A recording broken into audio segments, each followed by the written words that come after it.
Alrighty, everybody. Welcome on into another episode of CLT Bytes. I am Burley Jacks, your host, and I have with me Dylan, and he will introduce himself and his business. What's up? So my name's Dylan Sanat. I'm currently the owner of Strange Gaming or Strange LLC. We have a couple different subsidiaries within the company. We do production. We kind of pseudo run a garage. And we have a few other elements as well. That's pretty diverse. And then have hopefully a definitely interesting history for this show. Yeah, that'd be sweet. So what drove you to become an entrepreneur in the first place? For me, I started really young. My parents weren't very well off, so I was pretty motivated to, be in a better spot than they were. Because kind of struggling as a kid's never fun, and you kind of see Sure. you just see a lot of stuff you don't really want to see when you're a kid in that kind of position. It was one of those. As a kid, I didn't want to, obviously be there, so I kind of thought to myself, well, if I ever have kids, I don't want them to be in this spot. So it really drove me heavily young. So I started kind of started my first company in sixth grade. I was buying and selling paintball guns online on eBay, and then I kind of transitioned into high school. I was buying and selling cars, and then throughout college, I've sold apps, I've sold companies, made apps, websites, whatever. Just always kind of different things. I really like technology and I really like helping people, so it's really hard for me to stay on one project for a long period of time. Oddly enough, Strange has been around now for about 7 years, which is easily the longest thing I've stuck with. That's crazy. It's been an interesting road. Man, that is like a lot. That's Yeah.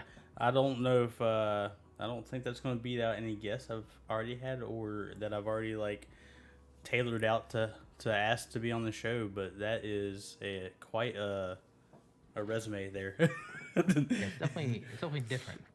um, I could definitely see. I had a couple, or I guess it was just one guy that did the same thing with the high school and the cars. He was always buying some and just putting a little bit into it and selling Yep. those out. But yeah, man, sixth grade. That's a good start. Hey, It's at least you been a long run. knew that you were getting out of that area you want to be in or didn't want to be in, I Yep. should say. So how long have you been in Charlotte? So I moved here for college. Initially, my original plan was I was going to go to Charlotte for a few years for computer science, and then I was going to try to move overseas to do chemical engineering, chemical and biomolecular engineering. Um, so I was going to move to Germany about halfway through. Um, I was originally going to NC State. I transitioned and went to Charlotte to play baseball. I thought I could walk on and give baseball another shot. That was like the sport I was really good at. And doing that, I somehow ended up in Charlotte and I haven't left yet, which is pretty wild. Kind of anticipated by now I'd probably be in like LA or New York, but Charlotte's kept me here, so we're still Yep. here.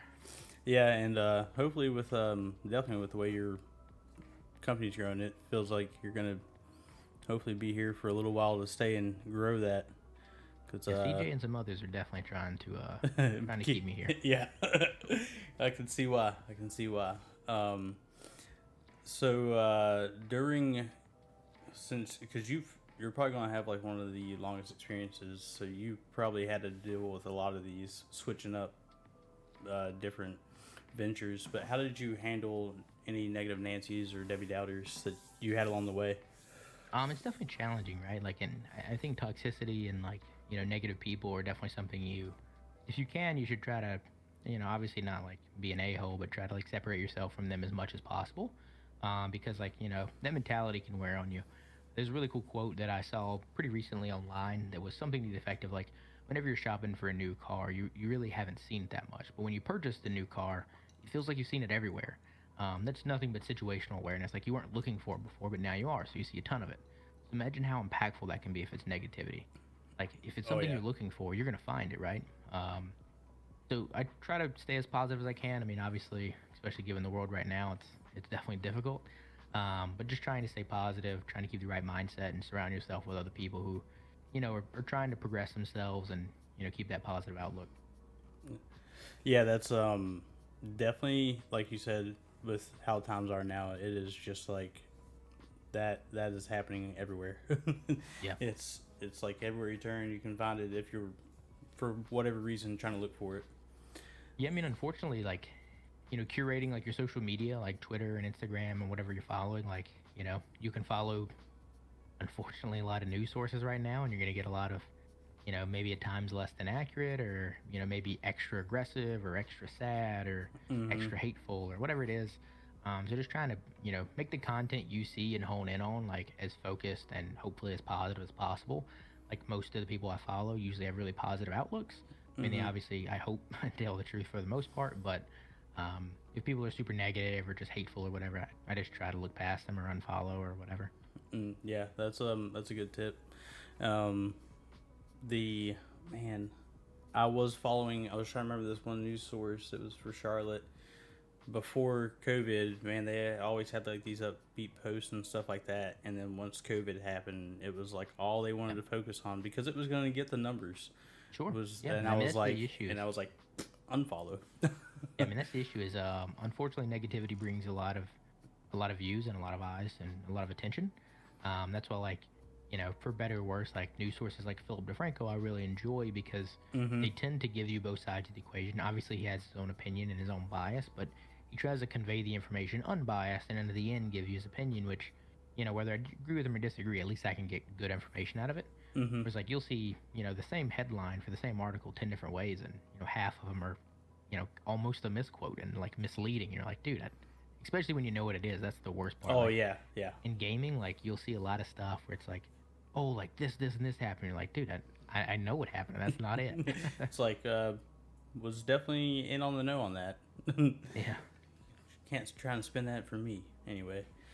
So, as you were going through all your um, different ventures, were you choosing those based off of like the money at the time, or was passion also involved, especially in the earlier on ones? Yeah. I mean, the two biggest factors for me throughout my career have been I'm super competitive. So I went from when I was a young athlete, I was very, I guess, popular among athletes. So it was like I was really highly recruited. Then I got hurt. So then when I walked on in college, I thought like, we're back to competition. It's takeover. We got to win. And then oddly enough, through the baseball team is how I found Call of Duty. And Call of Duty, I basically employed my same strategies from real sports to practicing to drills to work ethic. So I became really good at Call of Duty really quick. So basically, I went from not playing the game to my first competitive event in like 90 days. Oh, that's Um, pretty fast.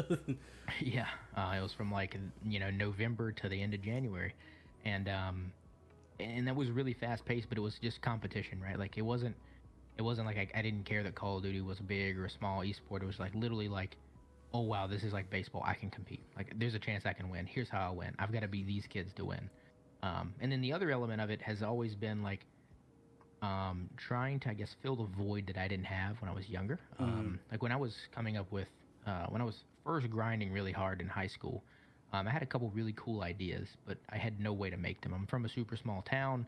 Like I graduated with like about 130 kids, so um, I had a really cool idea when I was about 15 years old, and I really wanted to make it. So I had no idea how to do it. It was a piece of hardware. Mm-hmm.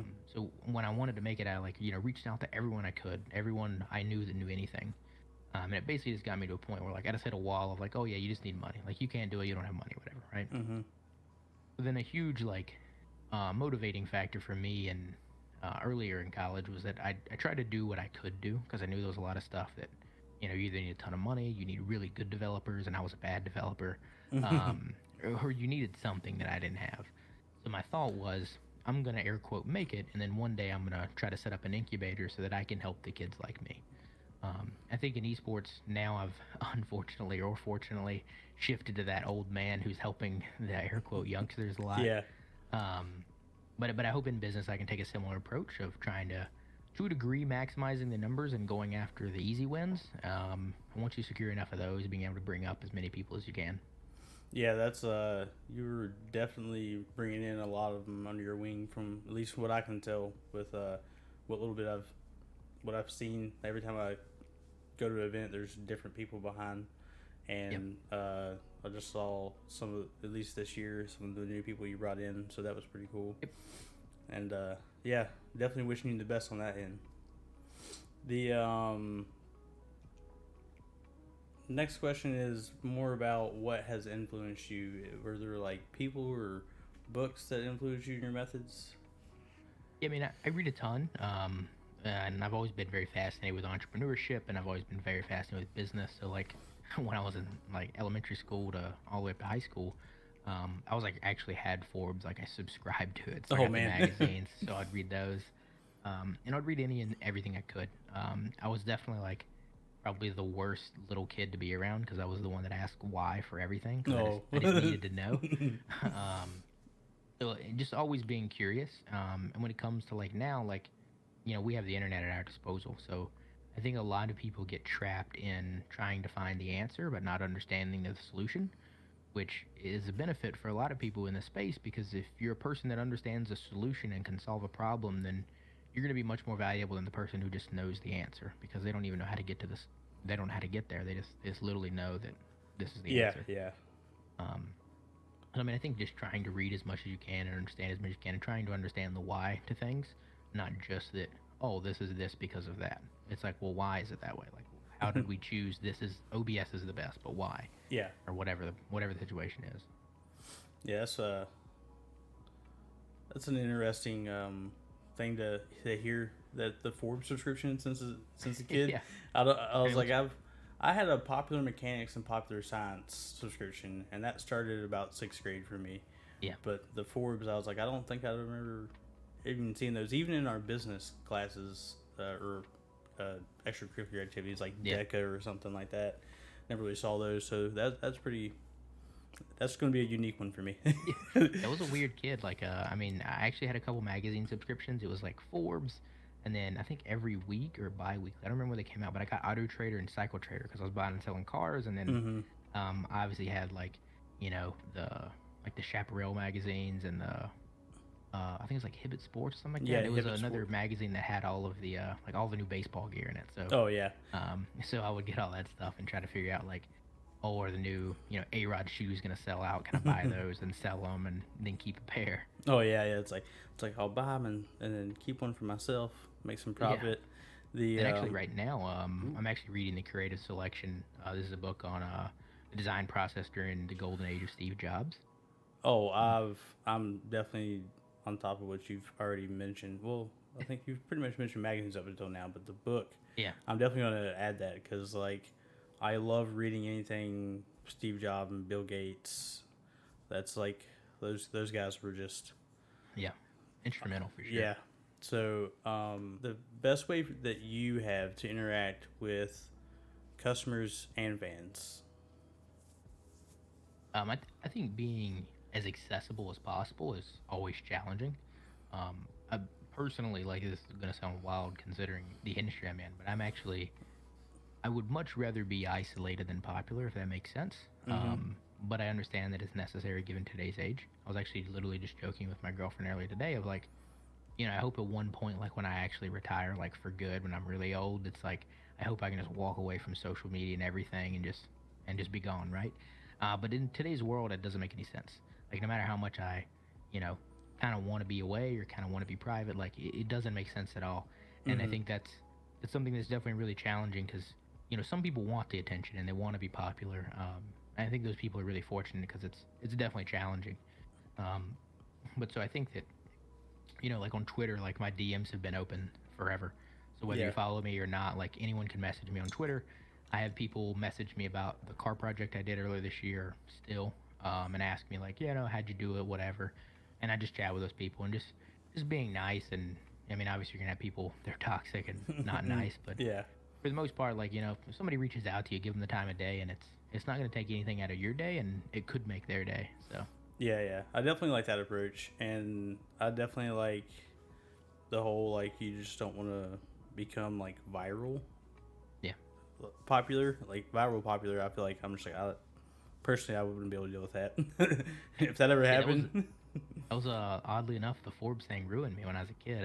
I like knew all the billionaires and like every person who was really wealthy and like how they got there, and like I was always curious about how they did it. But then towards the end of high school, it was like I started realizing it's like, oh well, if I kind of want to be like them, that means I'm going to be in this magazine one day, and Yeah, that means there's going to be a kid like me who now knows everything about me. yeah. I don't know if I like that. It's like oh yeah, I like some privacy. Yeah. So what is the number one key to success in the market and fields that you're in? Well, I guess technically, well, no. There's two I different think, fields. yeah, I think today it's still effort. I think that's going to expire inevitably. I think like if we were talking like YouTube and content and gaming, you've really not seen too many people dominate effort. Like most of the people who have manifested a lot of popularity now were either really talented at a video game, or they're one of the originals. Like the original Twitch streamers are all some of the biggest. Yeah, yeah, Or sometimes they have a shtick like, I guess maybe not a Twitch streamer, but Doctor Disrespect wherever he's yeah. going. Um, they have like a shtick, and those guys are really creative. It's really hard to compete with those guys.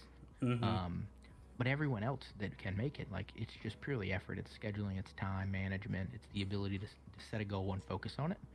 I think we're still probably got maybe another half decade to a decade left of that.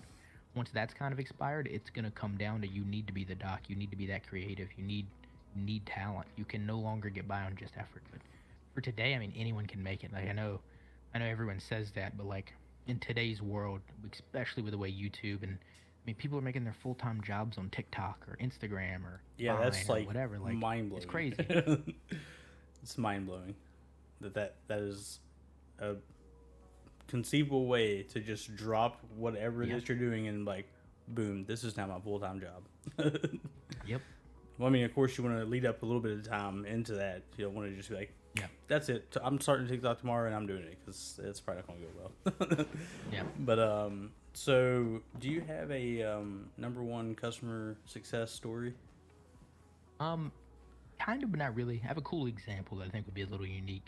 So in Call of Duty, because I competed in there for a couple years. I still manage and help advise on some competitive teams, some top of tier AM teams that they could still make it into pro tournaments if the Mm-hmm. league was a little differently. But I still kind of manage and advise those guys. And usually one of the biggest things that matters in that industry, which is the big reason that I'm a huge advocate of production, is putting your face on the screen, right? The way a lot of these top tier pros, especially in esports, make it are they have a good run. Somebody sees them, but you have to be in front of people to be seen. So last year at COD, the COD finals in Miami, we normally don't sponsor teams very often. I normally do a better job of placing them with the right party to hopefully Yeah. make a long-term contract. But so we had a couple guys that I work with and that I'm buddies with, and they needed somebody to be under, so we brought them in under Strange, and we ran them for CDL Miami finals last year. Well, very early on, we got to play the number 2 team, and our guys showed up.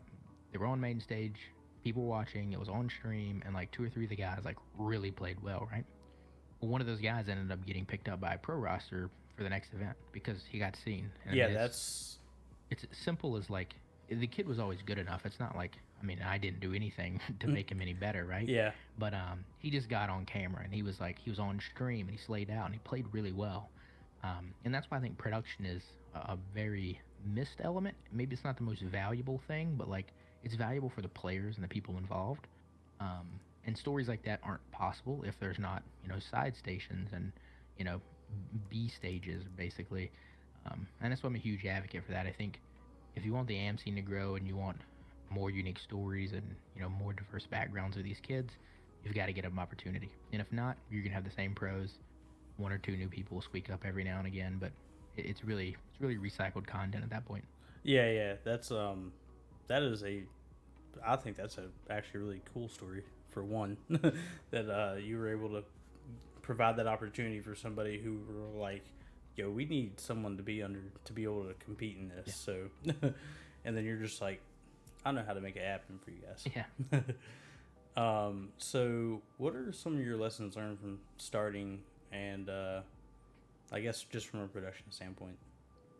I joke with a lot of my guys about this, but I always say you have to make 50 crappy videos before you make a good one. Mm-hmm. But a lot of that, again, is something I iterated before, and that's effort. No matter what in the beginning, nobody's good. Sure, some people are going to have more natural talent than others.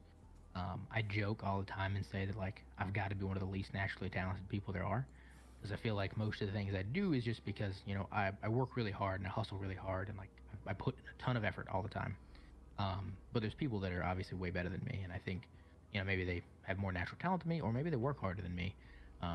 But that's why I think, like, the biggest element, in my opinion, is still going to be is effort and just setting the course. You're not going to be you shouldn't be successful overnight. Some people get that. Some people get lucky like that. Like the people Mm-hmm. who stream on Twitch and get hosted in their first week, and then it's their full-time job in a month. Oh yeah, like But that's. then you have Ninja, who it took 5-6 years to get popular. Oh yeah, like Ninja and Mr. Beast are probably one of the or a few of the ones I know that like it just took them years of just Yep. being consistent. And Mr. Beast preaches all the time. I mean, he started with like what, an iPhone 4 with his videos. Yep. I mean, especially today. Like I joked with one of our guys the other day. We were shooting some photos in the city, and I did an internship, photography internship when I was in college. And my mentor was awesome, and he'd been shooting for like 20, 30 years. So like, he taught me a lot of the traditional ways to take photos. And still, this was about 2013, I think. Cameras hadn't really progressed quite as much as they had now, especially in phones.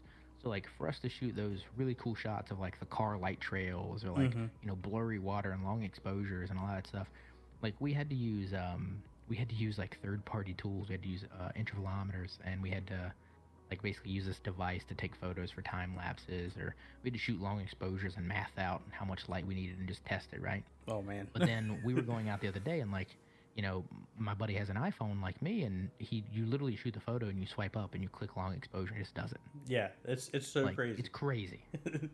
It's ridiculous, and like just to be able to have that at your fingertips, and then like I wouldn't say like no, it's a possibility, but just it's feasible that, like you said, you just Yeah, blow up overnight because of for something you sure. did creating content. Um, so what are some approach methods that you've used with partners or investors? Well, I guess if you've even done that before. So I don't know how familiar you are with this, but at the beginning of the year, I launched a project where I got a Tesla Model 3 for free. Yeah, Um, I do remember that. Basically, I reached out to a whole bunch of big companies, and they basically sponsor the car. My whole pitch to them is the same thing I would tell anybody in the space to do or try to do, and that's provide more value for them than they're going to get out of you. Like always overperform, right? Like you obviously want to give people, you want to be the best value. Like Mm-hmm. imagine if someone gives you $1 million and they think it's the best decision of their life. Like both of you are going to feel like rock stars, right? Oh yeah. Um, and I think too many people get caught up in, you have to win, and I think everybody can win. Like, for example, like some of the companies that we work with for the car deal, the projections for the car was about 10 million views for the year. The cost of that, if you're wanting to do it from like an advertising standpoint, is probably around 20 grand on the safe side. Mm-hmm. Um, and we were going to do it for less than half of that for pretty much everybody, right? Yeah. So one, they're getting double what they're paying for essentially, and then two, at the end of the day, I'm getting a free car, so like I'm obviously getting something, and then I'm gonna get exposure and help with them. So like everybody wins, nobody loses in this situation. They get basically half off advertising. Mm-hmm. I, at the end of the day, get a car, and then they help build my portfolio, and help build the Strange Productions portfolio. So nobody loses, and I think too many people get caught up in like, especially if anyone has a history in like selling products or cars or whatever, you get like caught up in the, yeah, but if I sold it to them for 5 grand more, I'd make more money. It's like, well, that hurts somebody, right? Yeah. Yeah. You're not finding them the best deal. You're not finding them the best car for them. At that point, you're just trying to win. When if you both win, everyone keeps winning. Like we don't have to make losers. We can all win. Yeah. Yeah. I feel like the more win-win scenarios you have, more than likely you're going to end up probably more successful than someone who's just like a no, I win. Yeah, and I think being able to prove that value to others is always challenging. And basically, there are times, especially in the production world and the video world, like doing gigs for free, like while it sucks, like it builds up your portfolio, like it's a win, right? Like at the end of the day, like we didn't need to do ads for a lot of these companies, but we're going to do ads for them because maybe they like it and they want to run it. And how cool would it be if GoPro ran an ad shot by us? Like that'd be crazy. That would be awesome. And if they don't like it, it's one of those things like, hey man, this is a nice sentiment. This is something extra they didn't need to give to us, but they did anyway. So like, there's no negative to it. I always joke, there's no negative to being positive. But I think that's a real sentiment, and that's where I think always going the extra mile and always trying to, be worth more than your people pay for you. Yeah. Yeah. That definitely resonates with me. I like that a lot. And that's actually kind of a consistent thing that I hear with doing this show. So that's like really really cool to hear that there are definitely like I don't want to say milestones, but there's definitely like the same markers have a trend. Yeah. Throughout this show, that's pretty cool. So with the production side, did you research that at all before you took the leap, or did you just kind of shoot off with the company? So it's a little bit odd when I first started playing video games competitively. It was like I said before, just a competition. I wanted to win. I didn't care about content. I didn't care about YouTube, Twitch, none of that. It was like literally Dylan wants to win. That's all I want. Then flash forward, I took a little bit of time off. The COD community and the COD scene's kind of challenging to continually compete in. So I took a little bit of time off, and I was actually working on an app, and that kind of took up a lot of my time in college. So I focused a little bit on making an application, some other things. So I took about a year and a half off. But when I came back, one of the guys I used to work with was doing really well on YouTube. We used to be part of the same organization. His name's T. Martin. He's a pretty big size YouTuber. But back then, he wasn't quite super massive yet. But he was still pretty big. And he was telling me about how he's making money on YouTube and like how it worked. And like, I was completely ignorant. So I was like, hey, I don't understand this at all. Like, what are you doing? Like, how did, like, you just dropped out of college? You do what? So I was trying to figure that out. So I kind of went down that rabbit hole, and then I realized like, oh wow, this is something I'm basically already doing. I might as well try it. So I got a decent amount of success, and that was right before the PlayStation 4 came out. And then I started doing like technical reviews, and I really like technology, so it was really easy. If like a company that signed me on YouTube was doing like reviews, so they would send me keyboards and other things to review. So it was like just a series of like weird kind of ways that I went pretty early on. But so I had a pretty good like footing in my opinion of kind of what works streaming, what works on YouTube. I got a little bit of experience there, and then like we said before, I kind of got spooked. I had some people adding me on LinkedIn, and like I was still kind of chasing this whole web development, app development, and like professional career as well. And when I play video games, I'm a little more aggressive and toxic and competitive. So like I didn't want those two worlds to necessarily be related. I decided that a lot of my friends and a lot of the people I knew wanted to make gaming a career, whereas I really didn't. I wouldn't mind it from being behind the scenes, but I don't want to ever be Ninja or Doc or any of those people, right? But a lot of my buddies did. So it was, I'm going to start helping those people increase their production quality. I'm going to start helping them do that, and I want to help them make a career out of it, right? So over the next couple years, we helped sponsor some teams, and we did some other stuff, but for the most part, it was kind of helping our guys make it. And our group of friends and family, so to speak, we kind of expanded and grew. And then that kind of transitioned into more of, well, then we started kind of helping the scene. I ended up meeting CJ, one of the guys you work with. I literally saw a tweet on like Tuesday, and y'all's event was on, I think it was that Friday or Saturday. And he basically told me, hey, we're doing this. And I was like, cool. Hey, I can help you out. We've ran a couple online tournaments before. We've ran a couple LAN stuff before. Whatever you need, just let me know. And then from there, it was like seeing the opportunity and being able to help you guys. It was much more of, like I said about the Miami event with one of our players before, like, giving these players an opportunity could change their lives, and that's something I would absolutely love to do. And I think not a lot of people do it.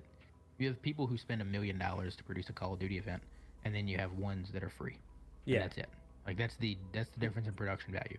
And in my mind, not just necessarily from a profitability standpoint, but from like literally a viewership and a player standpoint, like the whole middle is open, and I thought that sucked. So no matter how good of a tournament CJ and CLT Esports could produce, it doesn't matter if no one online can see it or watch it. Like the players could be happy there, but like that's not the same opportunity for the players, for the sponsors, for the team owners, for all of that. So just trying to make that opportunity better for everyone. So we did a couple events with you guys, and then from there we had a couple other kind of big opportunities come up. And then kind of at the beginning of the year, I decided like, hey, some of our guys are really good with the camera and stuff. Like, let's make a real run for this. And then over the past couple months, we've been gearing up a little bit more. Than in July, we kind of, at the beginning of this month, we started our soft launch for Strange Productions. And then, throughout the rest of the year, we'll hopefully be ramping up a little bit more into that. But it just kind of, it's one of those things where I guess we kind of did research, but a lot of things have been happening in this path for a long time, but it's just Mm-hmm. finally came to the point now to where it's like, we can't not do this anymore. Like, It's like this side of the business we were offering is getting a little big. right. um, but yeah, like it was actually, I think it was the My Computer Career. I don't know if that was the first Yep, event you did. it was. Oh, okay. Well, it was like there, like like I showed up. The tournament hadn't started yet. Some of the teams were still coming in whenever I got there, and then like I saw the booth in the back, and I was like, "What's that?" Because that was like Yeah, that was my first like LAN event. Because anyone I've tried to go to before that always got canceled or I couldn't go, like last yeah. minute changes. So like I went over there and I was like, "Oh, what's this?" And like I was like, "Man, that is so cool." And then just like then I can't remember what the next event I'd seen you guys at, but It this was last probably one, VOK, the Victory Lane one. yes, it'd be okay. That one was like I was like, oh man, this is like an even bigger step up to this. Yeah. And then we had the one at Boxman in March, and I was like, right before all Yep. this happened, and I was like, yo, this is so awesome. It was really wild. I joke with CJ about it. The first one at My Computer Career, like, we came on Friday. Like, I was literally just gonna come and help out setting stuff up. Like, I didn't know anything about what was needed, really what was going on. I actually knew some of the, I guess, the players that were probably a little better than me, but the lower tier pros, or highest tier AM players that were gonna be Mm-hmm. there. So I saw them that they were coming, and I think that's how I saw the tweet. I was like, okay, cool. Like, I'll see if these guys need any help. I thought I would just like set up tables and help set up some PlayStations. And then CJ was like, yeah, I don't really know how the production stuff's gonna go. I was like, I mean, I could help if you need it. And then, Yeah. so then for the VOK one, we kind of knew about that. I joke about it, but we knew about it like 2 days in advance that time. It was really like a week, but Yeah. we really could only set up the day before. So that one got a little better. And then the Boxman was the one where we kind of knew about it pretty early on. So we actually got to plan. We set up lights. We did everything. It was a really cool time. And that's more of the stuff we were kind of transitioning towards, but COVID obviously had Yeah. other plans for some of that. Yeah, unfortunately, because I was looking forward to. I don't know if y'all were going to do the rest of them, but that was supposed to be the first of like the Yeah, first four of four events for the year. and I was like, man, I was like, just just in that time frame, like the few events you were involved, like the production evolution was just like crazy. And of Yeah, course, that matters to how much lead time you had into the event. yeah. But like, I was just like, man, this is gonna be legit. So have you guys ever used any paid ads or promotions at all? We haven't actually. I don't know that I have ever specifically, like individually for a company that I owned, or any of that ever actually used paid ads. Not that I'm against them by any means. It's Mm-hmm. just never really made sense. Um, one like for example, right now, like we're pretty close to, if not already, completely overworked. So we don't really need to bring in anything else. Mm-hmm. Um, but for the most part, it's I try to gauge the market, and I try to kind of see what our value is and see what it kind of looks like out there, instead of trying to bring a lot of eyes in early. Um, like the approach I like to look at is like if you have a YouTube channel, and if your first video is super viral and people go to your channel and they see there's no other videos, then what are the odds they're going to stick around, right? Mm-hmm. So you probably shouldn't advertise the first one. But then say, when you've got a good backlog in, then you should start making videos, and maybe that's when you start advertising. And that's kind of when I think it makes the most sense. But you, instead of advertising, you could do something a little bit more organic. Um, but that just comes down to how you feel about organic versus inorganic growth. Yeah. I think inorganic growth can be very good and very useful to, to get investors, to do paid promotions, to do those kinds of things. Um, but it also, like, it puts a little bit extra stress. Maybe you don't level up as well. Maybe you're not ready. Maybe your business was really built to make 100 grand a year, but it's not built to make 1 million a year. Yeah. That's not bad, and that doesn't mean you lose or anything like that. Like, you're making 100 grand a year, you're still Yeah. doing well. But some things just don't scale very well. So I've never been in a position to where I needed to get big. Um, so we've always just kind of stuck with the organic path. Yeah, that's I feel like it's definitely like businesses that are probably close to that like $1 million mark that would ever have to use it. Yeah, Just to, yeah, they've been scaling and they're like, all right, that's it. Be like, we need to get bigger. Like Sure, and I also think it depends heavily on like, you know, it depends on the markets you're in, right? Like if I made a video game, obviously I would need to promote the video oh game, but yeah, that's I mean, maybe one day I'll make a game, but I don't see it in the near future. And I think certain businesses it can totally make sense. Like I mean, obviously like food, drink, all that stuff, and a lot of services that make sense. I think it would make sense for our production end, but you know we got to scale a little bit and get a few more people in there before we can need to do that. yeah. Um, so what are some approach methods you had for reaching out to like other businesses or people for ideas of improvement? I mean, I reach out to people probably much more than I should. But I reach out to people on, you know, one end of the spectrum of like, you know, I follow a lot of photographers and videographers and content creators. And whether they acknowledge me or not, like if I see something I like, I tell them I like it. If I see something I think is cool, I tell them I think it's awesome. And if like I still like cars a whole lot, so I follow the car scene here. So we got a lot of photographers that and videographers that shoot the cars, that go to car shows and everything. So like I recently, like the other night, I saw a guy shooting photos in a spot near another spot that I know that not a lot of people know about, but I saw him shooting there. And I was like, hey man, and I like a screenshot of the map. And I was like, if you go right here, this is a really cool shot. The train goes by, you get train tracks. It looks kind of desolate, like this is kind of the mood or whatever.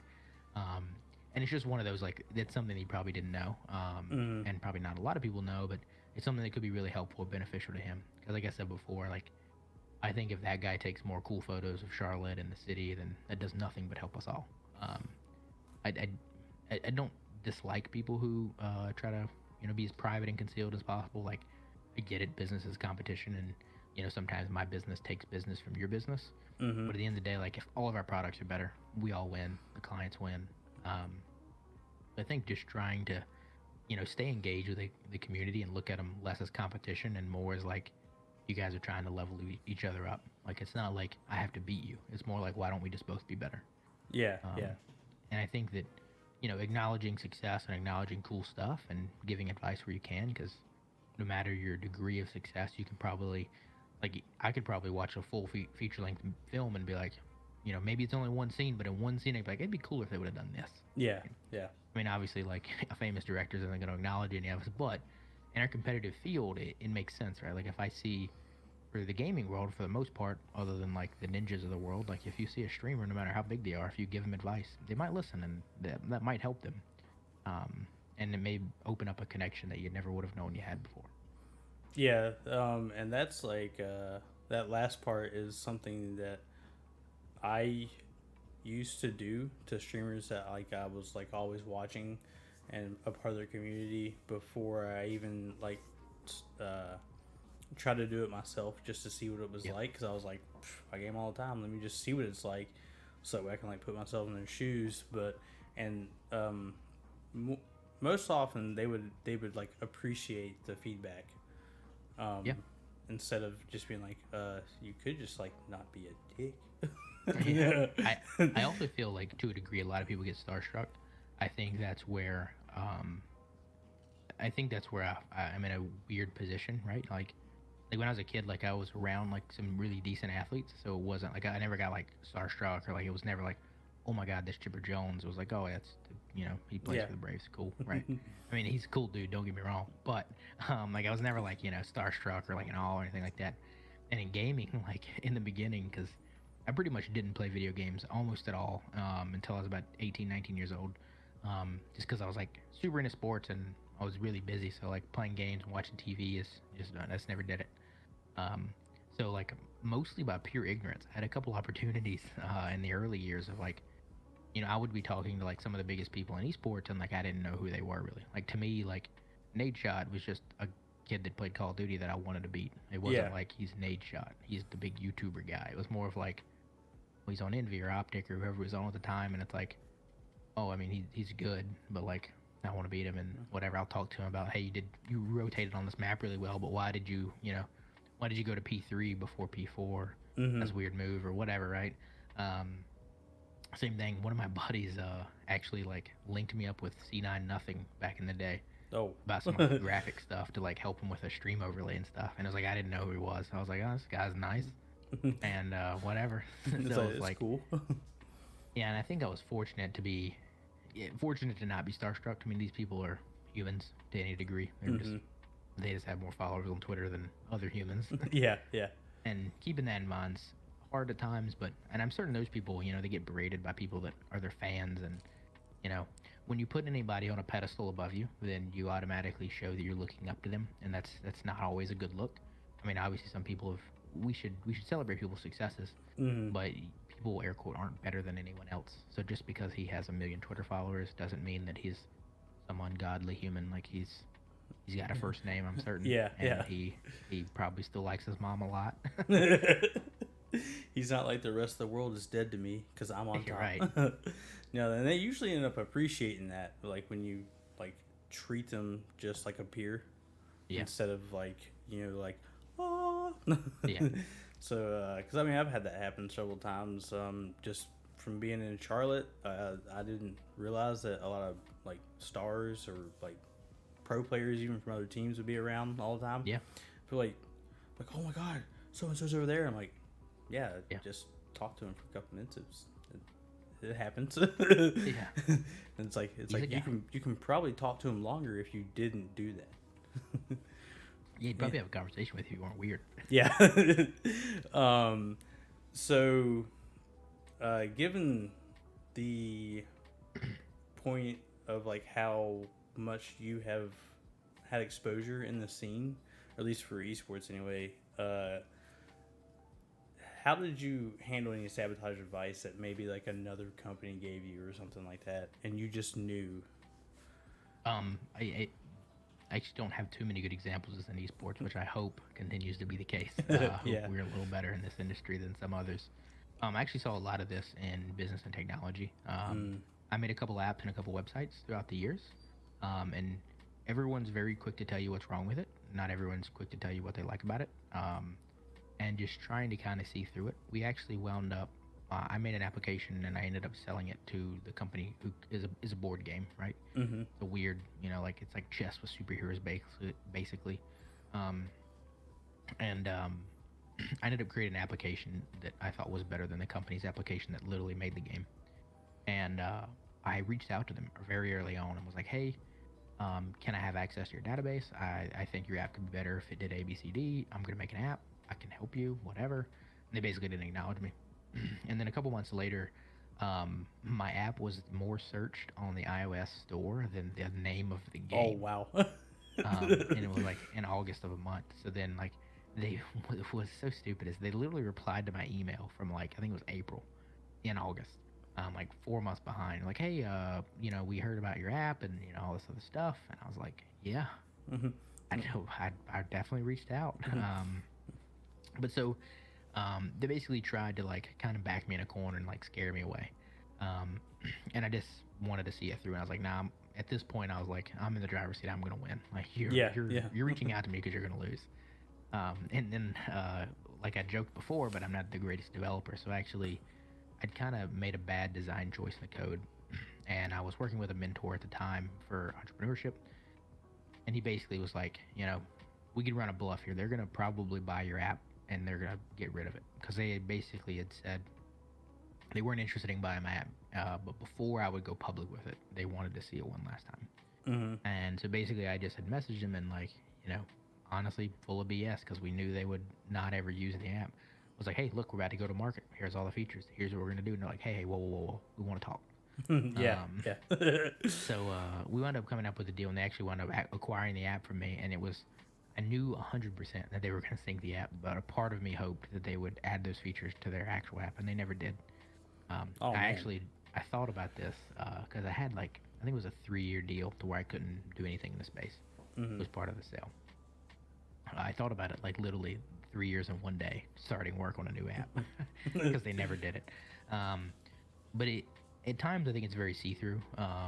If people are willing to help you and want to give you advice, for the most part, I would say they're trustworthy because that's at times a rarity in business. But the biggest thing is just not depending on one person too much and not depending on a group of friends too much.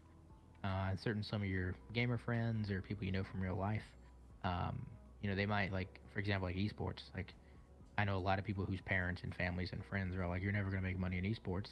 It's like, cool. There's been years where I've probably made more than you in esports. Yeah, So yeah, for sure. I disagree, but how about we try to come up with an idea that is productive and positive. So I mean, I think getting multiple opinions is really big. But I hope esports stays in a better spot than business and everything else. Business tends to be a little bit more ruthless, and a little bit more cutthroat, and I don't think the mentality of everybody wins is quite as shared there. Yeah, yeah, I can definitely see that for sure. Um, the next question, if my dog stops barking, that probably means it's food time for him. uh, so, being a production company, what aspect? I feel like it's a pretty straightforward answer, but like, what aspect did all this COVID mess impact you the most? Um, Oddly enough, positively. Oh, So obviously some of the stuff we did, like the QCLI Rocket League Invitational here, we had more stuff like that slated. We were working on a couple other semi big deals, had like some big conventions and a couple other things. So even bigger than that scaled wise, we had in the books. Not officially signed, but it was basically more of we were more in the stage of planning what they wanted versus if it was going to be us. It was already going to be us. It's just what do you want for this? yeah. And we had a couple deals on the table for that, but obviously those conventions would have already happened at this point in the year, so they didn't happen. So we did lose those, but because everything shifted online, and that's kind of where we started, and that's where I think we win, right? Like the companies that are willing and able to put on $1 million production in real life, like it's hard for us to compete with those guys, but Mm-hmm. their online stream we can compete with, and nobody knows the difference. And like it's very hard to distinguish the quality we can produce versus the quality a really high end production can produce, Mm-hmm. um, from an online perspective. So because of that, we wound up having to do and getting a ton of work around a lot of amateur leagues, a lot of off brand tournaments, and we do a lot of white label work. So we'll work with bigger name companies to produce their event because maybe their producer's gone or maybe that's what they do. Some of the companies use Just. different production companies, Mm-hmm. and will just source out because if they have two events on a weekend, you got to have most likely two companies to do it. A lot of them don't work in house, so because of that, it's ramped up our production end a ton. We already had um, we had a couple commercials and stuff to do with the car, so we had a pretty big backlog to begin with. A lot of the real life stuff kind of got slowed down because not being able to go Mm-hmm. out. So Yeah. it's made us much more busy now because we have a smaller timeline to get some of that stuff done. And then during the day and weekends and stuff, we're doing a lot more productions. So we're not doing LAN events, which tend to be the most monetarily lucrative. Mm-hmm. But we're doing a ton more stuff. So it's like we're not getting the big wins, but we're getting way more small wins. Yeah. So it's definitely got its pros and cons. It's also been the most trying and challenging thing has been that not being able to go to events. I travel a ton to events, and I have for the past couple of years in esports. So like Call of Duty, I'll probably go to about 10 events a year, where like CDL events where I travel to. Mm-hmm. Then I do PAX and all that other stuff. But that's where I meet a lot of people, and that's where I meet a lot of people we work with, and a lot of clients, and that's where I meet a lot of guys that we end up bringing on. Because it's very easy to meet like-minded individuals at an Oh event yeah. with 100,000 people of you. Mm-hmm. So without those, it's been very challenging to kind of get those new faces and those new opportunities. So we've been trying to maximize the ones we previously had. Um, but all in all, I don't think it's been bad. It's probably been the worst for me because I like to play sports and go outside and do stuff. Mm-hmm. But other than people's mental health, I think it's been pretty much all good for us. Well, I mean that's really awesome to hear because I don't. For some of the people, I wouldn't say it's like one way or the other. For most of the guests I have had or plan to have, it's kind of like probably 50-50. Well, probably like 60-40 on the side of like it probably impacted their business in a negative way versus a Yeah, positive way. But yeah, that's pretty awesome to hear that like you're somewhat getting offset on that because yeah. And I definitely think that I think the good thing is I always joke. Me and one of the guys we work with, or me and one of like my closest partners that I've worked with like over a decade now at this point, basically, Mark. Me and him are very much we solve problems, and that's what I think we're the best at. It's like if we don't have a good streaming solution, we literally make one. Like we couldn't figure out how to do something we wanted to in overlays, so we used Unity, which is a game making application, to make an overlay system to trigger events for us. It was wild, right? That is awesome. But so I think that we're fortunate to be solvers, and we're fortunate enough to be we just want to problem solve.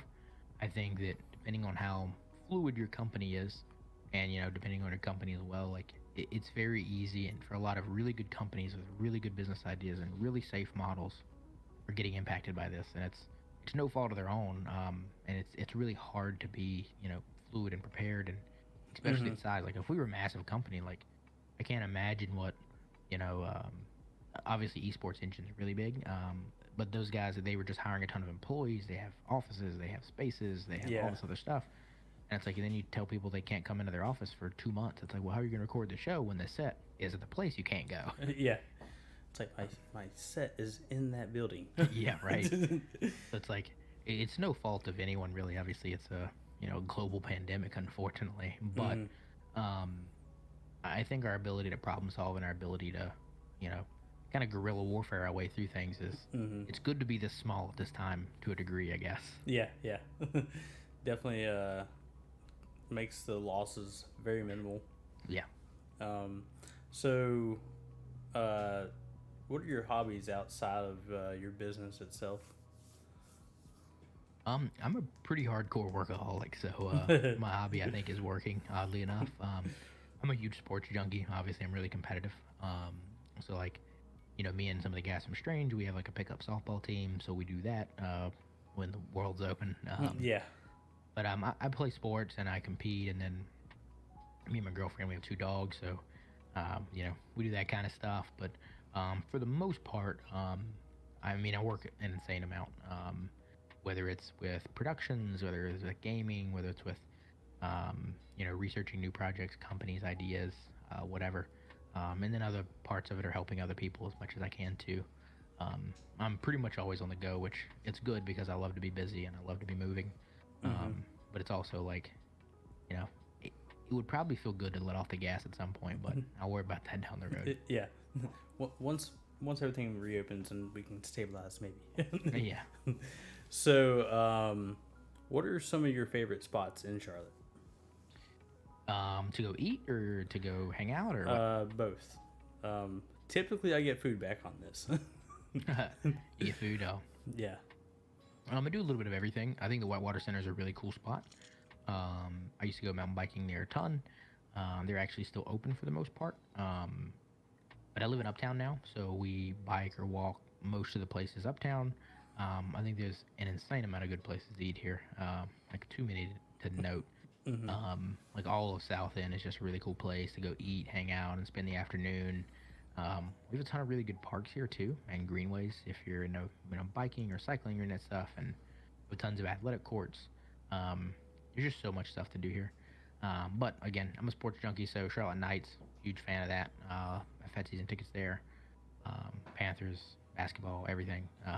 Anything sports, anything competition, anything that can be won. I either want to watch it or I want to win it. Yeah. And then, for recreational stuff, it's, paintball, mountain biking, any of that stuff. Crazy dirt bikes, whatever. Yeah. Oh, man, dirt bikes. Haven't been on one of those in years, but I used to love doing that stuff. Just unfortunately, we don't have a place too close. We have Carolina Adventure World, which is just in South Carolina. It's probably about an hour away. Yeah, it's about an hour away. But I didn't know you could take a dirt bike there. So I was like, for me, I was thinking you can do rentals there too. What? Okay, yep. I'm going to look into that next time my friend comes down from West Virginia. Because that's all I used to really do outside of sports when I was younger and lived in West Virginia. Yep. It was get home from school, go practice, get home, you do some riding until it was a different time when I was growing up, and it was in West Virginia, so it's not like the city, but we would ride until just after the sunset and then come home. But yeah, that was the life right there. It is good times. I mean, I grew up racing dirt bikes as well, and I quit racing dirt bikes to stop getting injured to have a better opportunity at sports. But same thing of like, it's just different. And those simple times it's very odd. Like, I'm from a really country town. My parents live on like 10 acres, so we didn't really have neighbors. I mean, I would throw my practicing of baseball was throwing a baseball into a trash can from home plate to second base, basically doing that like until I didn't miss, and then I'd go ride dirt bikes, and now I live in a uptown Charlotte in Yeah. a massive city, so it's like always something happening. So it's literal opposite ends of the spectrum. It's like, where's the next closest park? Because that's where I'm going to Yeah. find grass. Yeah. So, what is probably your favorite thing about our city since you've moved into it? Um, it's growing a lot from a tech scene. I always I joke about it, but in complete honesty, like I had no. If you would have told me I would be here in 2020, I would probably laughed at you for most of my life. Mm-hmm. Because Charlotte was never a city where like air quote people like me could make it. Like for me to make it, I would have to go to LA or I'd have to go to New York. Like it wasn't an option. In my head though, to me it would mean more if I made it here because like my two options I thought were I'm going to go to LA or New York and I make it and then I come back here and I've already made it, so it's easy, right? Like Yeah. you always kind of have that like, oh, we had to leave to make it and come back. So I really wanted to give it an honest effort, but as I was coming through and coming of age, like Charlotte improved a lot. Like I got really fortunate. I worked with an entrepreneurship incubator when I was young, when I was first starting out in college. Esports is now growing and like technology is growing, and we obviously have a big banking industry here, which Mm-hmm. when I was a kid I had like a stigma that it was like I guess tellers and stuff. I don't know. I don't know what I thought it was, but I didn't think it was what it was. But my professional career has taken me down. I worked at Bank of America and helped work with their mobile app department on all the new features and everything coming to the app, which was really cool and state of the art and new. And then transition now, and I work with a high end consulting company, so I get to help transition companies into like the modern era, which is something I think is awesome. Oh, Like we that's do cool like as agile heck. transformations, or we build elements for companies, and these are big companies. Like you've heard a lot of their names, which is cool. Um, so seeing the city kind of grow and evolve into, on all the lists, it's ranked like among the top 5 places to live in the country. It's like us and Austin are like two of the most like Mm-hmm. progressive, cool places to live, like with stuff to do like the Whitewater Center, and then crazy cool technology and startups and stuff. And kind of seeing that culture come here is awesome. It's still not all the way here yet. I think we still got a ways to go in startup culture. That's something that if it's not there in a couple more years, hopefully I'm maybe one of the ones that pioneers it. Yeah. Because that's something I'm really passionate about. But seeing it get much better, like when I was a kid, there's no way anyone here could have gotten money to do something crazy, right? Like if you got 10 grand, like you were really lucky. Like if Mm-hmm. people invested 10 grand in something you had an idea of. But now we're getting like, Team MBS a few years ago was looking at $30 million here, and we have all these like crazy figures that are coming around, and it's Yeah. like it's cool to see our city finally spending money and giving back, and the entrepreneurs here and the successful companies here, and Bank of America and Wells, and they're investing in the area, so it's really cool to see it grow and develop and change into something that I didn't know if it ever would. But I'm very glad that I stayed around and I've got to see it. Yeah, it's definitely been interesting since I got here in 2006, I think it was, because I had to move here my senior year. That's awesome. Yeah, and I was just like, I had a stigma about big cities in the first place, moving from a small town in West Virginia. Yep. There is no big city in West Virginia, Yeah. but or at least not in a sense like it is here. Well, Winter Place is a big city. It's got like at least 3 restaurants. Yeah, at least. Went there like probably 6 years in a row. That's awesome. But the way it's like you were saying, like just the way it grew is what really like made me break that stigma and fall in love with the city. Yeah. Just because it's like the mentality changed to let's help everybody here grow. Yeah, and I think that's something that air quote in the South we do a little better, and I'm hoping that we continue to do. And it's something that with public transit and the Blue Line and the Silver Line and all this stuff coming. If anyone follows me on Twitter, I'm certain you'll see that I talk about turning 277 in the river and shutting down half the roads for walkers and bikers. Yeah. But I think those things are. I tweeted at our city council the other day, and it's something that I mean very seriously. we're creating one of the biggest cities in the country, and it's going to continue to grow. We have so much money from the banks; it's going to be impossible for us not to continue to move forward. Mm-hmm. But we're at a place now to where we're choosing to either, be as cookie cutter as we want, or be as state of the art, coolest technology, green tech, sustainable buildings. Help everyone, bring everyone up. Like we choose that now. And I went to Charlotte as well, and I was there for their first year of football. I was the first person in the first ever football game there, which was awesome, right? Or the Oh, first that's student. awesome. um, which is awesome, right? But like one of the reasons that like I was just gonna go to Charlotte like solely to play baseball. Like that was my only reason for really going there. And they had a good computer science program, so I was like, cool, I'll go here and I'm gonna transfer to NC State, right? But then while I was there, it's like you realize that like that university grew a ton while I was there. It went from like the mid-teens to the mid-20s in terms of admissions, which is massive. And it's like while being there, it was so obvious of like, when we're at a football game for the first time, obviously we're making the chants, we're setting the traditions, we're creating this. Like this is us. Like in 50 to 100 years, the people cheering in these stands are going to say what we said. They're Mm-hmm. going to do our chants. They're going to do what we're doing. And I think it's really cool that our city is the same way.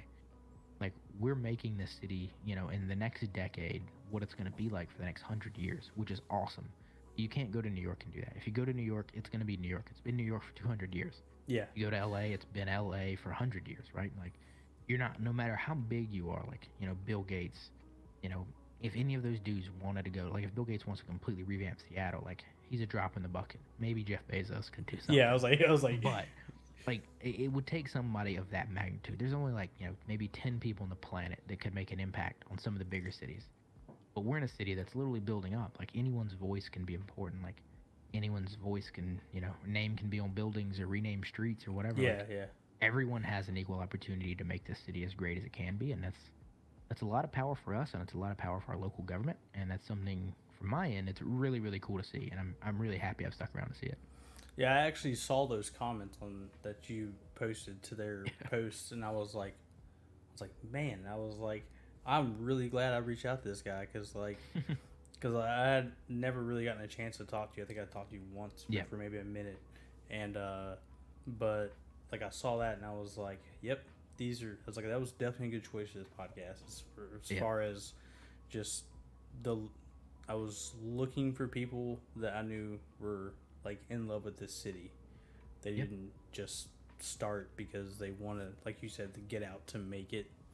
So Yeah, I joke with a lot of people. I think this is true with most industries, right? Like people can be good at a job and people can be good at a sport, but not everyone chooses that, right? Like mm-hmm. if people do a job because that's their job, might not necessarily choose their job. I'm really fortunate that like the company I work for, because I like about a year ago, a little more than a year ago now, or a little less than a year ago now rather.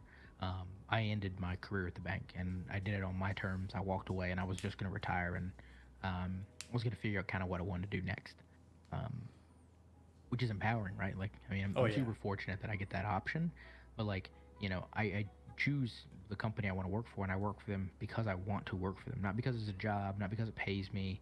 Like, I work for that company because I feel that I can make change. I feel that I can, help that company. I feel like I can help other companies by helping my company. Same thing with like, esports and everything. Like, I don't do that because I want to make money. I don't do that because I want to get rich. Like, I do that because that's what I want to do. And same thing with the city. Like, I live here because I want to live here. Like, I could have moved. I could have went to LA or New York like I'd originally thought I was going to, but like, I've consciously made the choice to live here, and I've consciously made the choice to stay here. And I think that not everybody's fortunate enough to have that position, Mm-hmm. but I think everyone could have that mentality and that level of pride, right? Like even if you can't choose Charlotte as your city, you're here for whatever reason, you have to be here. You can still make this the best opportunity possible. If you may not love your company to death, and maybe that's not your end goal, but if you make that opportunity amazing and you do the best with it you can, maybe your next opportunity you choose where you want to work and how you want to work and what you want to work on. And that definitely gives you a level of like power and confidence. And it's like at the end of the day, you feel so much better because you're doing what you want to do. It's not like I'm doing this thing because it pays the bills. Now it's like I'm fortunate enough to be in a spot where it's like I'm doing this thing because I want to do it.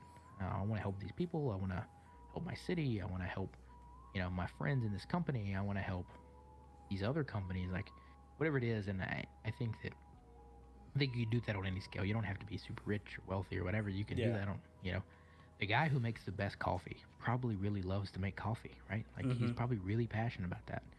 And you can choose passion and you can choose effort. You might not choose what you love, but Yeah, there's something to be and said you're about that. gonna get like a lot more out of your your job, or like you're gonna get a lot more like self fulfillment if you Yeah, take that or if you take the opportunity to make that something. for sure. Yeah. So, and you just kind of hit on that a little bit, but what exactly was it about esports that drew you into it instead of like a bigger industry? But A good chunk of it is that, like I said at the beginning, it's competition, right? When I was playing baseball, I thought I was pretty good, but I was always, I'm from a small town, so it's like you get that mentality of like, oh well, I'm just the best kid on my team. Or there's other mm-hmm. teams, there's gonna be kids better than me. And then like, there's a few people who are, the best kid on their team, and then it's like, oh well, maybe I'm one of the best kids in the league, and then that group gets smaller and smaller, and you get to the point where like, oh man, like I'm actually really good. Like this is crazy, right? Yeah, Um, but I never really kind of got that mentality of like, oh, I'm gonna be professional. Like it was always to me of like, I could probably play double A. I could probably make it to triple A. Like I could be really competitive in the minors. For me to get to the pros is probably gonna be a little bit of luck though. mm-hmm. So in doing that, it was like, I obviously just love to compete, to play, and like, I would have probably chosen the path to be a minor leaguer for 10 years and be a lifetime minor leaguer solely because I love to compete and that's what I love to do. Um, but that's an option in baseball. And then when I kind of gave up, when I kind of got hurt again and, quit again and walked away for the last time, um, I converted to esports, and to me, it was immediate of like, cause I was your stereotypical jock. Like, I didn't play video games. I knew people who played video games, and like, you have that stigma, like, oh, they're nerds or whatever. Yeah, But then like, all the cool kids on the baseball team played it, so it's like, oh, these guys aren't nerds. These guys are cool kids. Like, yeah, this is weird.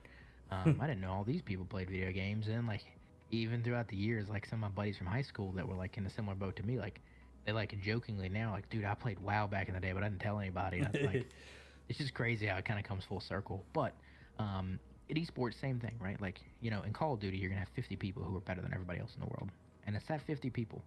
But there's a lot of other people that want to compete and make a career out of it, and they totally can. But not many people see that. Um, so it's empowering to be able to be in an industry that you can see the future to a degree, and you can mm-hmm. see that some of these kids can hopefully play into their 20s or 30s. Like we're in a rec softball league for fun with my buddies who had never played baseball before, and we have a blast.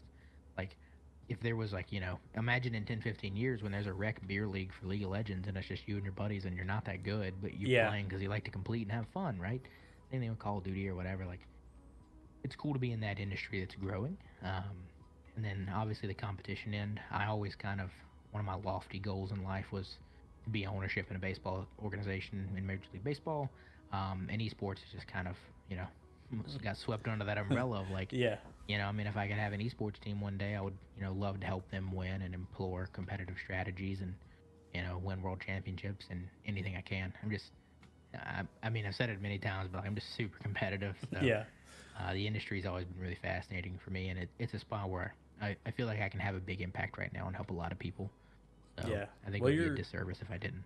definitely making headway in that already. So, um, so I know you had said that you took a break from baseball to game, Yep. right? So is like during that whole time, when you say you took a break, did you end up going back to baseball?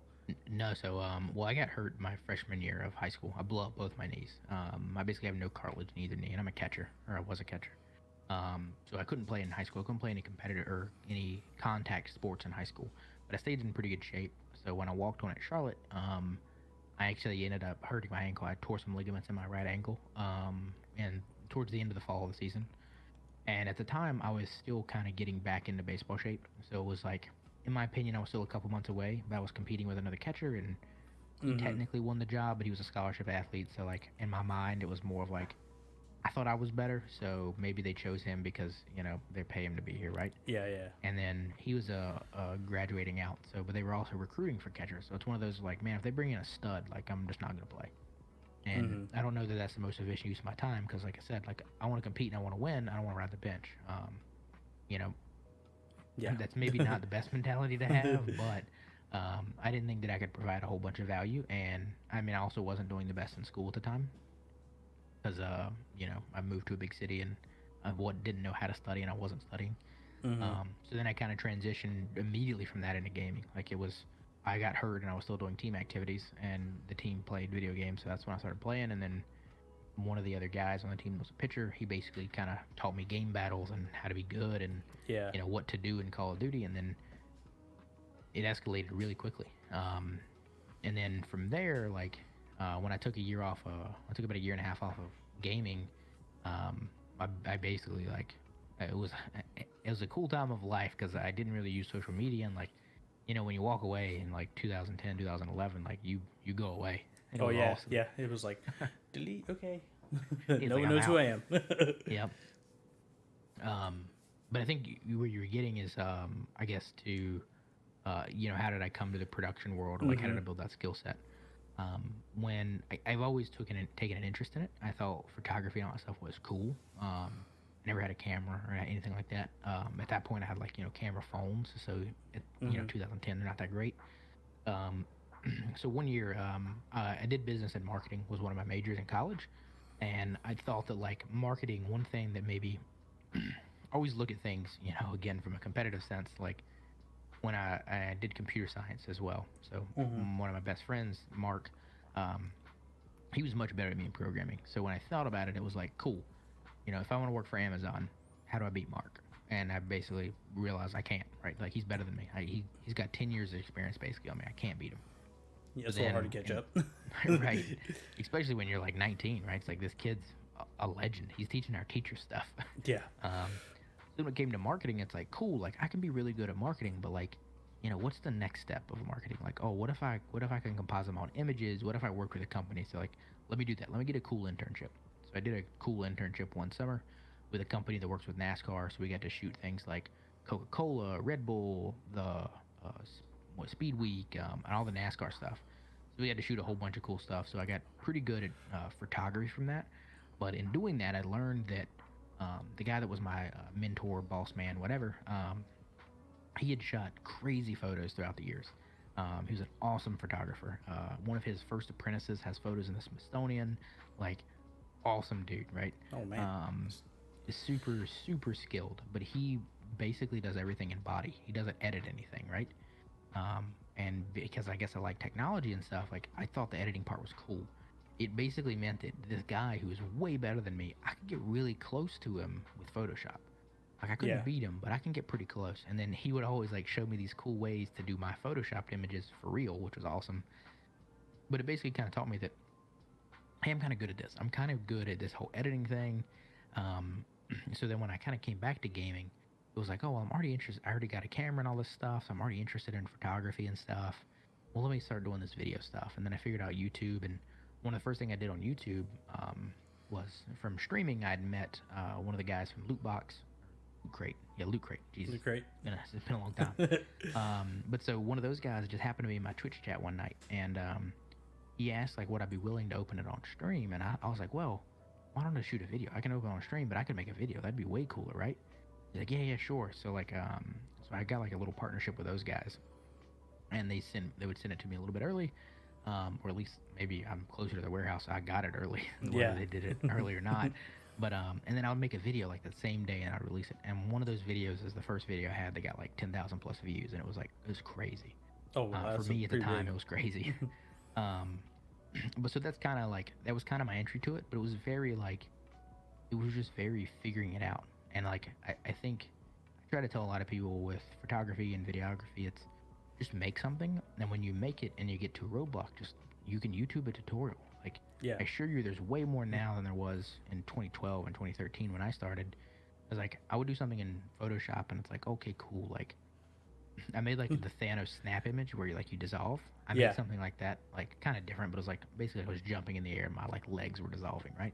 But it's like I had no idea how to do it, so it's like I'm gonna figure out a tutorial. And back then they weren't YouTube tutorials. I had to read a whole like web page about like how to speckle these things out. And you got to go to a forum thread that takes like an hour to go through. Or like even then, like I would have issues, and when I would have like an issue in Photoshop or something, like I would have to ask on Adobe forums. Whereas like now it's like, like it's hard for me to even think about it now because I just go to YouTube. It's like, oh, this happened to me. It happened to someone else. They have a video about it. Yep. I don't even go to Google. I go straight to YouTube. How do Yep. I? But I think that curiosity was kind of what got me there. But um, for all intents and purposes of esports and technology, like I didn't really start until I was like 19. My first laptop I got in 2010 or 2011. I was 19 years old. I didn't really use a computer that much. I used it the most for eBay to sell paintball guns, but that's really all I knew how to do. I thought technology was cool, and I was going to learn computer science because I thought that it would be a useful skill to have. Like knowing how to program in a language would be really useful for my career. Because I kind of thought in the professional side, in IT consulting, I knew I was really good at business, so I kind of arrogantly enough was like, I don't need to go to college for business. I already know how to do that. I should go to college for something I don't know, so that makes what I do know better. Yeah. So that now, like, I'll be in business meetings and I know enough about programming to where I can talk to the developers and I can understand that more than most business people. So it puts you in a unique position in the market, and I think that can be true with esports or anything. It's at least you had like thought about like why you wanted to do what you did in college. You're like, Yeah. I know this, so let me go learn something I don't know. Yeah. Because I feel like if you're gonna go to like post like public schooling or private schooling up to 12th grade, like that's what you should be going for.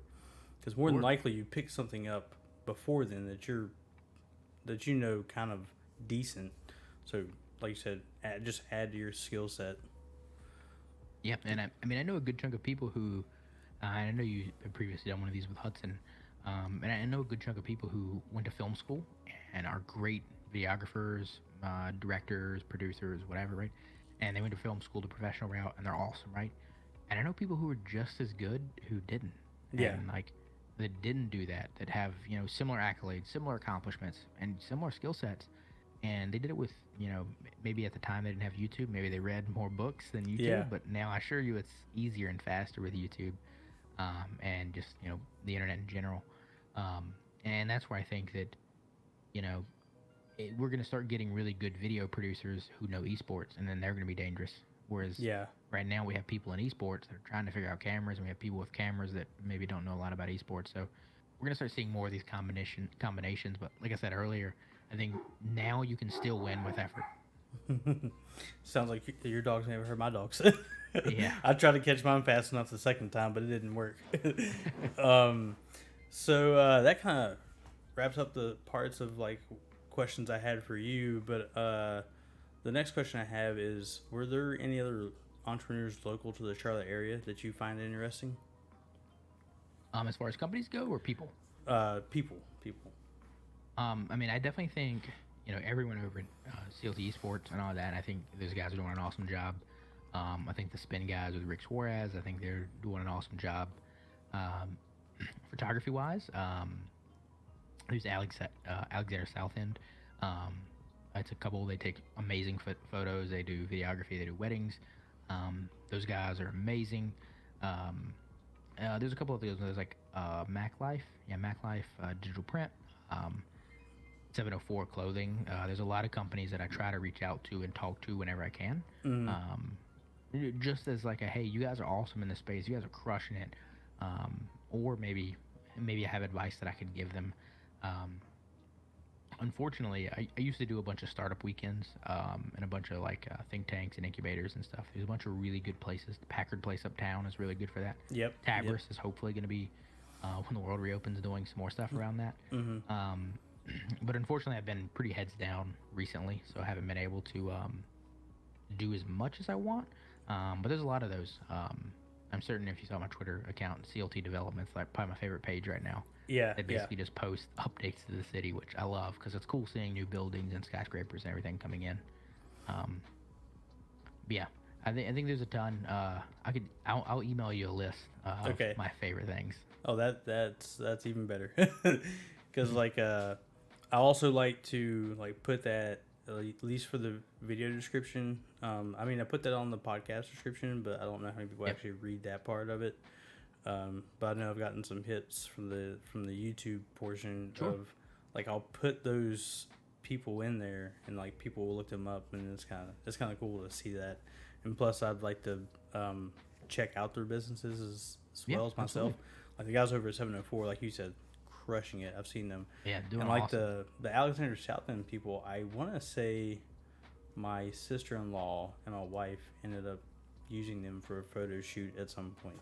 So that was Yeah, I pretty mean cool. they crush it. They do a great job. They actually, very weirdly enough, live really close to me. I think they're about to move, but currently they live really close to me, so I actually get to see them and talk to them every now and again. Oh man. Um, So the this point is like where I would open up if you had any questions for me. I know we haven't really talked a lot, so kind of understand. what I guess what excites you the most about the future of Charlotte right now? It's kind of exactly what you were talking about before, as far as like the way this city is growing, like tech heavy, Yeah. because I love everything technology, and so all I've really done in the past is just kind of like read into all types of tech, kind of learn the ins and outs of it. So, like, just as it's growing, like, I'm hoping that I can maybe find like the place for me that would make sense. And when I got in with the CLT Esports guys, like, I was like, oh, yo, that is like super awesome. So I got into Yeah. there, and I loved that. So that's kind of what I liked about the way the city was growing, is it was becoming like such a and especially like you said, banking. So like fintech is just like blowing out of the roof here. Yeah. But that's what I like the most about the city myself.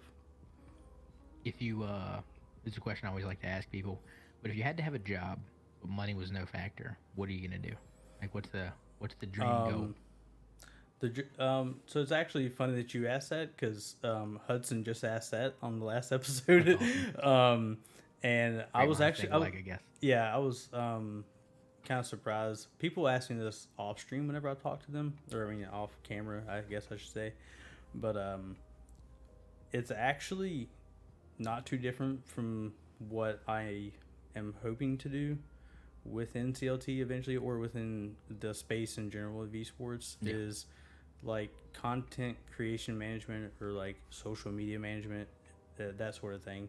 Just like, That's awesome. just for like what you did for those guys when they went to the Florida CDL, like being able to like help someone market themselves to get that exposure or have that opportunity, like that's just really cool to me. Because there was a friend of mine that I helped him in marketing himself with his skills, and then he got picked up by this company, and now this guy is having the time of his life. So like that Sure. was just I mean, it's awesome. like what I didn't like, it wasn't like the deciding factor, but it definitely helped get the exposure Yeah. to him. So I was like, that was just like, that was awesome.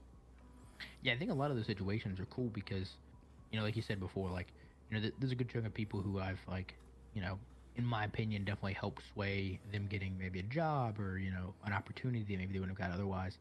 But at the end of the day, like, these people are fully capable of it. And I think empowering those people is really cool and unique. And I think that's what's really gratifying is like you helping someone enable themselves. It's not like Mm-hmm. you're not doing something for them. Like they were already capable. Like your buddy obviously could have done the job. So it's not like Yeah, he wasn't yeah. capable, but maybe he wasn't confident. Maybe he didn't have the right like approach. But getting them in that position to be truly happy is something that's always epic and awesome. Yeah, and like I say, like social media and content creation, because that's kind of just the way things are developing. Yep. So like your online presence is going to be a really big part of like you making or breaking it in like big areas, if you're trying to be out there in front of people. So Yeah, it's definitely interesting. And that's why, like, not too far from that, just to kind of give you a quick little insight of where we're hopefully heading in the future is Rooster Teeth is kind of like the pioneer of the industry, and I like their approach. And I kind of want to take something similar to that to esports, is kind of what we're trying to do, to be able to produce events, to be able to produce commercials, to be able to produce internal content, to be able to like work with streamers, work with YouTubers, to do that kind of stuff. Because I think, like you said, giving people the opportunity is what matters, right? People at Rooster Teeth, I would imagine are obscenely happy. I only know one person there, but they obviously love their job, and I would Yeah. assume most people there love their job because if you're on one show there and you want to do something else, you can. Like if you want to direct a show that's real, you can. If you want to direct an animated short, they'll probably set that up for you. Like Yeah. you have the opportunity to be whoever you want to be, and you don't feel trapped. I think that especially in today's world with social media and everything, people will see other people's lives, and like you may love your job and you may love, maybe directing films, but you see that guy who's like, an offshore fisherman. You're like, man, I would love to fish every day. That'd be so cool. Mm-hmm. And it's like we kind of get trapped in that, like, man, I'm stuck here. And that's where I think having a company with the option for people to kind of like move around and be fluid, and maybe you be an actor, maybe you be a producer, maybe you be a streamer, maybe you're a content manager. You can do what you want to be, and you can try it out. And you know, and you said this earlier with education. It's challenging for me to justify having an 18-year-old make a $50,000 decision that's going to be for the rest of their life, right? Yeah, yeah. I was fortunate. I knew what I wanted to do and I had a good plan, but I get most people aren't. And, most people change majors or they change career paths or whatever.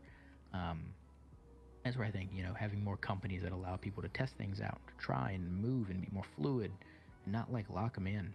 Like you see people who go to a company and it's like, oh, well, I'm a business analyst, but I want to be a project manager. Oh, well, we're going to hire a project manager. You're not a PM. It's like, dude, just give the kid a shot, man. It's like, it's you would rarely take a loss in letting that person take a shot versus hiring like straight out the gate. Like just put it out there. It's crazy to me. It's like, hey, we're thinking about having this position or this position's coming up, and anyone would like to, take a shot, come sit down with us and we'll talk it out. Sure. So, I guess my last question is always like, if you had any plugs or promotions. I didn't know if you had any more other than that. No, I mean, just check out we have Strange Gaming on Twitter, and we also have Strange Production, our two main ones, on Twitter and Instagram both. My stuff's all Dylan Snott, it's my name. And then, within Strange, we have all of our guys. So, I mentioned before, Mark Pullover, he's basically our technical wizard. And then we have, Tumbleweed Kepley and Predator and a whole bunch of other guys that do a bunch of stuff. And then we have our streamers and a whole bunch of other guys. So just check out Strange Game and you'll see everybody on there. Check out those guys. Like you said, you'll see, hopefully new faces, more faces all around all the time. We'll be at a lot more local stuff, and then hopefully the world reopens and we'll be a little bit less local stuff. Yeah. Alrighty. Well, thanks for being a guest on the cast, and everybody, this is Brother Jack signing out.